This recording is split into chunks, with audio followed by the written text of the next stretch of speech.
Guys, আমরা এখন কোথায় যাচ্ছি? এই আমার দাদা, সে এখন যাচ্ছে মেয়ে দেখতে। মানে এর জন্য একটা পাত্রী চাই, যদি থাকে তাহলে কমেন্টে বলে যাবেন। এছে আমাদের লক্ষণ। আর আমাদের রামের বিয়ে হয়ে গেছে, আমাকে রামের সীতা আছে এই। আর এই আমার মুন্ডি।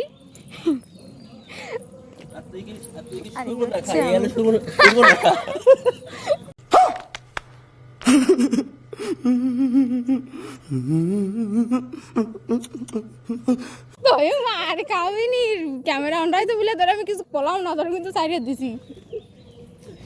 এই তোরে কইছি লক্ষণ, দাদারে কইছি কি রাম, বৌদিরে কইছি সীতা, তাহলে আমিও হলাম কি রে? আমি তো তোর কে বোন। তুই চুপ কর। আমরা এখন চলেছি ঘোনায় সম্মেলন হচ্ছে, সেখানে যাচ্ছি।